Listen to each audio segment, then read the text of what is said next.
Existe uma forma de perda de riqueza que acontece todos os dias, em silêncio.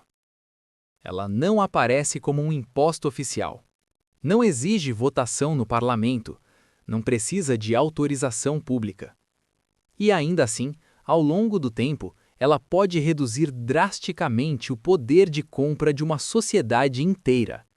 Hoje, a inflação média global gira em torno de alguns poucos pontos percentuais ao ano. À primeira vista, parece algo pequeno, controlável, quase inofensivo. Mas quando observada ao longo de décadas, a história muda completamente. Um único dólar no início do século XX comprava o equivalente a mais de 30 dólares em bens hoje. Em outras palavras, a maior parte do valor daquela moeda simplesmente desapareceu.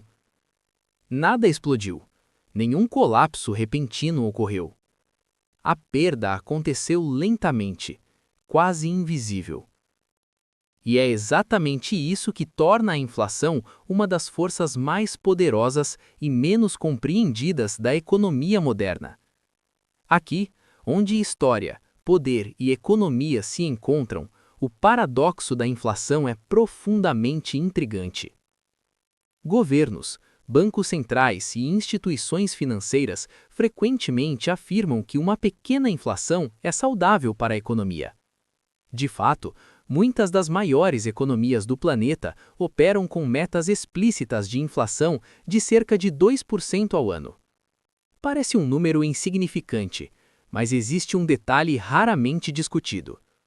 Uma inflação constante de 2% significa que uma moeda perde quase metade do seu poder de compra em aproximadamente 35 anos. Em outras palavras, o sistema monetário moderno foi projetado para que o dinheiro se desvalorize continuamente ao longo do tempo. Ao mesmo tempo, salários nem sempre acompanham esse ritmo, e poupanças guardadas sem proteção real lentamente evaporam. Nada disso é acidente. Para entender por que a inflação se tornou parte central do sistema econômico, é necessário voltar no tempo. Durante grande parte da história humana, moedas estavam diretamente ligadas a metais preciosos. O ouro e a prata limitavam a quantidade de dinheiro que podia existir em circulação. Isso criava estabilidade, mas também impunha limites rígidos ao crescimento econômico. No início do século XX, especialmente após as grandes guerras mundiais, governos começaram a romper gradualmente esse vínculo. A necessidade de financiar conflitos gigantescos, reconstruções nacionais e expansões industriais exigia algo novo: flexibilidade monetária. O momento decisivo ocorreu em 1971. Naquele ano, o presidente dos Estados Unidos, Richard Nixon, encerrou oficialmente a conversibilidade do dólar em ouro. O chamado padrão ouro chegou ao fim. Pela primeira vez na história moderna, o sistema financeiro global passou a operar quase inteiramente com moedas fiduciárias, dinheiro cujo valor depende exclusivamente da confiança nas instituições que o emitem. A partir desse ponto, a criação de dinheiro tornou-se significativamente mais fácil. E com ela, a inflação tornou-se uma presença constante na economia. Hoje, o mecanismo é conduzido principalmente pelos bancos centrais. Instituições como o Federal Reserve nos Estados Unidos, o Banco Central Europeu ou o Banco do Japão controlam taxas de juros, compram títulos públicos e expandem ou contraem a oferta monetária. Essas decisões afetam diretamente o nível geral de preços. Quando bancos centrais reduzem juros e injetam liquidez no sistema financeiro, mais dinheiro passa a circular na economia. Empresas investem mais, consumidores gastam mais e os preços começam a subir. Em teoria, esse processo estimula crescimento econômico. Na prática, ele também cria um efeito colateral inevitável: a diluição gradual do valor da moeda. Mas a inflação não se distribui de maneira uniforme. Ela viaja pela economia como uma onda. Primeiro, atinge mercados financeiros. Depois, imóveis. Depois, bens de consumo. Aqueles que estão próximos da fonte de criação monetária, grandes bancos, instituições financeiras, investidores institucionais, recebem o novo dinheiro primeiro. Eles podem comprar ativos antes que os preços subam. Já o restante da população encontra o dinheiro apenas quando os preços já aumentaram. Esse fenômeno é conhecido pelos economistas como efeito Cantillon, uma dinâmica silenciosa de redistribuição de riqueza. Enquanto alguns acumulam ativos que valorizam com a inflação, outros veem seu poder de compra lentamente corroído. E quando a inflação sai do controle, as consequências podem ser devastadoras. A história econômica está cheia de exemplos dramáticos. Na Alemanha da década de 1920, durante a República de Weimar, a hiperinflação transformou notas de dinheiro em pedaços de papel quase sem valor. Pessoas precisavam de carrinhos cheios de dinheiro para comprar pão. Mais recentemente, países como Argentina, Venezuela e Zimbábue enfrentaram colapsos semelhantes.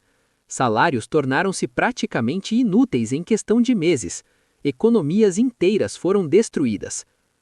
Mas a maioria das economias modernas evita esses extremos.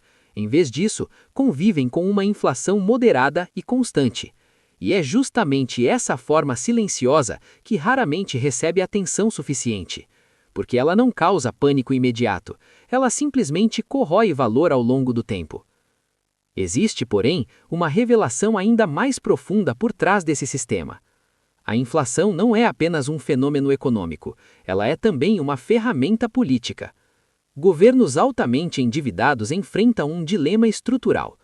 Pagar suas dívidas integralmente exige aumento de impostos ou cortes de gastos extremamente impopulares. Mas existe uma alternativa silenciosa. Se a inflação aumenta, o valor real dessas dívidas diminui ao longo do tempo. Em termos simples, governos podem pagar dívidas antigas com dinheiro que vale menos. É uma forma indireta de ajuste financeiro, pouco visível, mas extremamente poderosa. No coração do sistema, tudo depende de confiança. Confiança de que a moeda continuará sendo aceita. Confiança de que os bancos centrais manterão a inflação sob controle. Confiança de que o valor do dinheiro não desaparecerá de forma abrupta. Enquanto essa confiança permanece, o sistema funciona. Mas se ela for quebrada, a história mostra que o resultado pode ser caótico. Mercados entram em pânico, moedas desvalorizam rapidamente, e sociedades inteiras enfrentam turbulência econômica. No final, a inflação revela algo fundamental sobre o dinheiro moderno. Ele não é apenas uma ferramenta de troca, ele é também uma promessa coletiva, uma promessa de valor futuro. E toda promessa depende de confiança. Quando essa confiança enfraquece, até mesmo as mais poderosas economias do mundo podem descobrir que a estabilidade financeira é mais frágil do que parece. Porque no final, o dinheiro não desaparece de uma vez, ele desaparece lentamente, ano após ano, percentual após percentual, silenciosamente. Se isso te deu uma nova perspectiva, inscreva-se. A história tem as respostas. Eu te mostro onde procurar.